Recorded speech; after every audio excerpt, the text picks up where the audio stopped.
안녕하십니까. 오늘도 참 좋은 날입니다. 얼마 전에 제법 머리가 하얗게 물들어가기 시작하는 아주 젊은 노인 몇몇이서 모여 앉아 지나간 옛날 이야기들을 서로가 회상하는 그런 시간이 있었습니다. 그들은 모여서 이런 이야기들을 주고받는 것이었습니다. 김대중, 김영삼, 김종필 이 세 사람을 필두로 얼마 전에는 또 노태우, 전두환 두 전직 대통령까지 세상을 떠났으니 참으로 인생 무상이라는 생각이 든다는 것입니다. 그리고 이제는 우리 차례인가. 단 한 번뿐인 짧은 인생인데 과연 우리는 지금껏 한평생을 잘 살아온 것일까? 그렇지 않으면 잘못 살아온 것일까? 또 잘 살아왔다면 그것이 무엇이고 잘못 살아왔다면 도대체 무엇을 얼마나 잘못 살아왔나? 그런 것들이 더욱 궁금해진다는 그런 이야기였습니다. 그리고 이런저런 여러 가지 이야기들을 함께 나누면서 이제 어떻게 남은 생을 잘 마무리할 수 있을까 하면서 대화를 이어갔다는 것이었습니다. 물론 지나온 삶에 대한 여러 가지 회상이나 기억들을 살펴본다면 사람들마다 전부 다를지라도 적어도 자신이 살아왔던 삶의 한 과정들을 한 번쯤 돌아보게 된다면 그런대로 나는 열심히 살아왔다고 자랑하고 또 자부할 수 있는 사람보다는 오히려 그렇지 않은 사람이 훨씬 더 많이 있을 것이라고 우리는 쉽게 짐작할 수 있게 된 것입니다. 이것이 우리가 현재 살아가고 있는 세상의 현실이고 또 각자가 경험하게 되는 인생 무상에 대한 한 단면일 것입니다. 이 시대의 최고 지성인이라고 인정받고 있는 이어령 교수를 우리는 잘 알고 있습니다. 그는 문학평론가로서 언론인으로 또 교육자로 또 정치인으로 또 시인이자 수필가로 또 장관까지 지냈던 인물로서 많은 사람들로부터 인기와 존경을 한몸에 받았던 사람입니다. 그런데 어떤 분이 그에게 이렇게 물었습니다. 선생님은 인생에서 성공하셨다고 생각하십니까? 그러자 그분은 조금도 주저하지 않고 대답하기를 나는 실패한 인생이었습니다. 인생의 동반자가 없었기 때문입니다. 그런 대답을 하게 되었습니다. 다시 말하면 이분은 뒤늦은 나이 74세가 되었을 때에 비로소 예수 그리스도를 믿기 시작했는데 조금 더 일찍 그리스도를 만나지 못했다는 그런 아쉬움이 있었다는 것입니다. 그러면서 다시 이야기하기를 자신은 예수를 믿기 이전까지는 스스로 자랑하고 자부할 정도로 그렇게 참 잘 나가는 인생을 살아왔다는 것인데 그런데 그게 전부가 아니라는 것입니다. 자기가 얼마나 잘못 살아왔는지를 뒤늦게 알게 되었는데 이제 그리스도인이 된 이후에 가장 큰 변화는 그리스도에게 복종하는 것이 최고의 자유라는 사실을 깨닫게 되었다는 것입니다. 그래서 지금은 완전히 새로운 제2의 인생을 살아가면서 자기의 그 오만함을 버리고 이제 다가오는 죽음을 기다리며 당당하게 그렇게 하루하루 살고 있다고 고백하고 있는 것입니다. 이러한 신앙적인 고백을 들을 때마다 우리 대부분의 모든 사람들 역시 여기서 크게 다르지 않을 것이라는 그런 사실을 생각해 보게 되는 것입니다. 그게 우리에게 주어진 숙명적인 인생관이라고 얘기할 수가 있는 겁니다. 우리 인간은 어느 누구나 한 사람의 성공과 실패에 대해서 이야기할 때 그 사람이 가지고 있는 삶에 대한 생각이나 자세 태도에 달려 있다고 해도 과언이 아닐 것입니다. 삶에 대한 생각이나 자세 또 자신의 태도가 올바르고 일관되게 나갈 수만 있다면 성공적인 인생을 살아가게 되겠지만 그렇지 못할 경우에는 대부분의 많은 사람들은 한쪽으로 기울어지고 치우치고 흔들리면서 실패의 삶을 피할 수 없게 되는 것입니다. 그래서 하나님께서는 각자의 생각과 마음의 선택을 따라 살아가도록 그렇게 허락하신 것입니다. 결국 우리 인간은 각자의 길을 스스로 어떻게 선택하느냐에 따라서 성공적인 삶을 살 수도 있는 것이고 또 실패자의 삶을 살 수도 있게 되는 것입니다. 사실 오늘을 살아가는 모든 사람들은 누구나 제각각 성공하기를 소원하고 애쓰고 노력합니다. 성공하기를 원하지 않는 사람은 아마 아무도 없을 것이 분명합니다. 그런데 문제는 사람들이 이야기하는 성공이란 무엇이며 또 그리스도인의 성공적인 삶은 무엇인가? 이런 문제에 대한 올바른 이해와 인식이 부족하다는 것이 사실입니다. 그래서 성공이나 실패는 어떤 시각과 관점에서 보느냐에 따라서 그 결과가 다르기 마련입니다. 따라서 성공한 것 같지만 실패한 인생이 있는 것이고 또 실패한 것 같지만 사실은 성공한 인생이 있는 것입니다. 그러나 여기서 분명한 사실 한 가지는 우리 인생의 성공과 실패는 나의 기준과 평가와 판단으로서가 아니라 어디까지나 하나님의 기준과 평가와 판단으로 결정된다는 사실을 우리는 인정하지 않을 수가 없는 것입니다. 그것이 우리 그리스도인의 인생관이고 세계관이라고 말할 수가 있는 겁니다. 구약의 사무엘 선지자가 어느 날 하나님의 지시를 받고 사울 왕에게 아말렉 족속을 진멸해 버릴 것을 명령하게 되었습니다. 아말렉 족속을 쳐서 그들의 모든 소유와 재산과 또 사람들을 전부 죽이라는 것이었습니다. 어떻게 보면 하나님은 아주 분노가 크고 잔인할 정도로 보여집니다. 어떻게 하나님이 그럴 수가 있는가 싶을 정도입니다.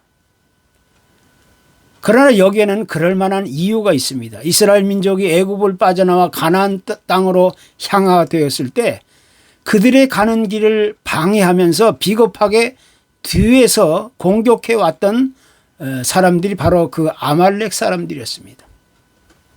그런데 그때도 그 전쟁에서 하나님의 도우심으로 승리를 거두기는 했지만 하나님 편에서 보면 아말렉 족속은 아주 사악하고 아주 괘씸한 자들이었습니다. 그래서 하나님은 그들을 파멸시킬 그런 계획을 가지게 되었답니다. 그래서 이 전쟁에서 이스라엘은 완전한 승리를 거두게 되었던 겁니다. 그런데 문제는 하나님의 판단과 평가였습니다.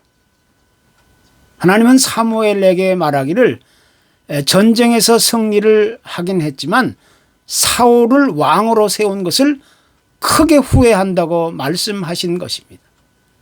하나님의 말씀과 명령을 따르지 않고 자기 마음대로 자기 뜻대로 자기 고집대로 나가서 싸웠다는 것을 지적하셨던 겁니다.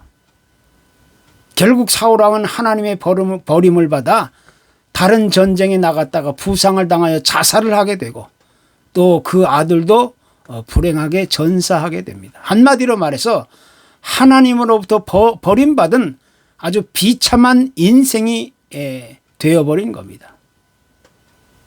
그의 삶은 성공한 것 같았지만 사실은 실패한 삶의 주인공이 된 것입니다. 우리가 세상적으로 평가하고 판단할 때 혹은 남들이 보기에는 다들 부러워할 정도로 또 아주 제 딴에는 화려하고 완전하게 성공한 삶을 사는 것처럼 보인다 할지라도 실제로는 실패한 인생이 되었다는 겁니다. 이것은 실패한 성공자의 모습인 것입니다. 위대한 패배자 폴프 슈나이더라는 책이 있습니다. 여기서 몇 사람을 제외한 대부분의 많은 사람들은 전부 패배자라고 설명하고 있습니다.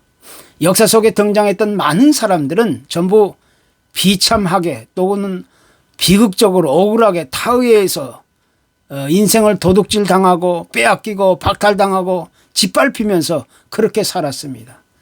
그런데 결국 실패한 것 같았지만 오뚜기처럼 일어서서 성공한 사람들을 소개하는데 그 가운데는 영국의 윈스턴 처칠이나 중국의 덩샤오핌, 미국의 리처드 닉슨 같은 사람이라고 이야기합니다. 그들은 여러 번 좌절하고 쓰러지고 패배했지만 낙심하지 않고 다시 일어서 역사의 큰 획을 그은 인물이 되었다고 강조하고 있는 겁니다. 한마디로 말해서 그들은 실패를 통해서 더 크고 능력 있고 위대한 사람이 되었다는 이야기를 지적해 주고 있는 겁니다.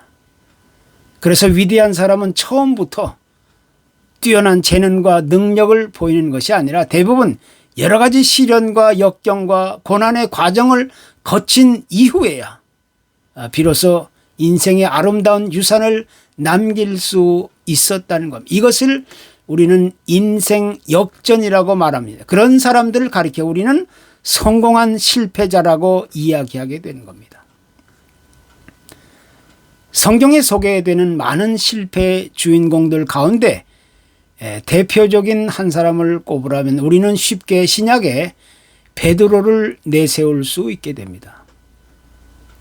베드로는 예수님의 수제자 중 가장 맏형격인 사람으로 제자들을 대표했던 인물입니다. 그런데 예수님이 십자가에 달리시기 직전에 고난이 시작할 즈음에 베드로는 예수님을 모른다고 철저하게 부인하고 등지고 배반했던 사람입니다.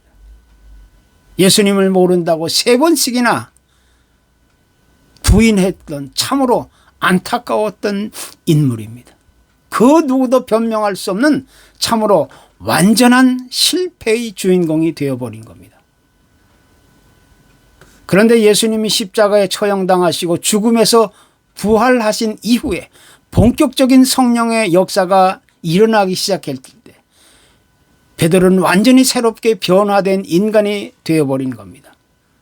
그렇게 겁이 많고 비굴하고 연약했던 인간이 어떻게 이렇게 변할 수가 있을까 할 정도로 그는 그리스도의 복음을 위해 순교를 당하기까지 초대교회 영적인 지도자로서의 그 위치와 사명을 감당할 수 있었던 겁니다.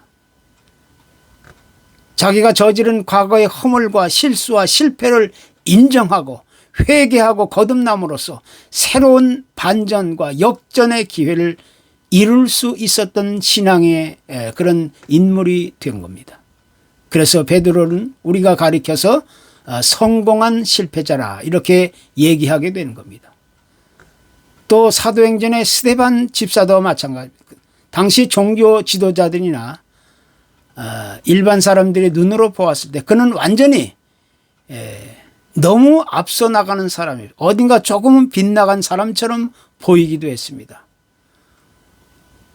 어쩌다 저렇게 되었나 싶을 정도로 한편으로는 답답하고 좀 성급하고 불행한 사람처럼 보였습니다. 그러나 그는 그리스도의 복음을 위해 자기 목숨을 버리면서까지 신앙을 지키고 또 최초의 순교자가 될 수 있었던 성공한 실패자였던 사실을 우리가 기억할 수 있게 됩니다. 그래서 우리 삶에서 반복적으로 계속 일어나고 있는 이 성공과 실패에 대한 삶의 과정은 그것이 마지막 종착역이 아니라는 사실을 우리에게 암시해 주고 있는 것입니다.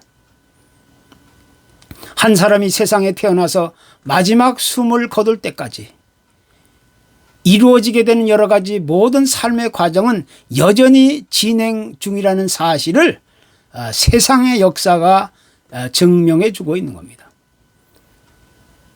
그런데 대부분의 많은 사람들은 자신에게 다가오는 일시적인 실패의 아픔과 역경과 시련과 고난을 적으로만 생각하게 되는 경우가 있는 겁니다.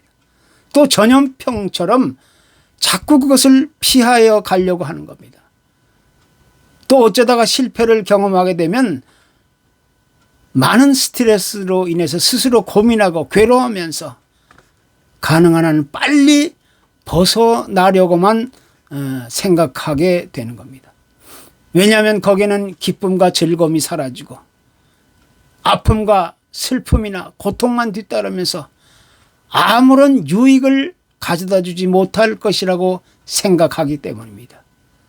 또 그것은 자신에게 있어서 인생의 마지막이 될지도 모른다는 그런 염려와 의심과 두려움이 몰려오기 때문인 것입니다.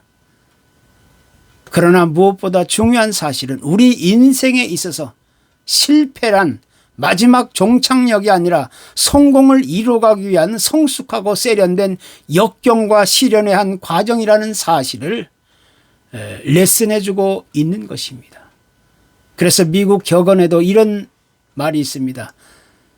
젖소를 잃어버리지 않는 한 우유를 얼마나 쏟았는가, 이런 것은 결코 문제가 되지 않는 것이다.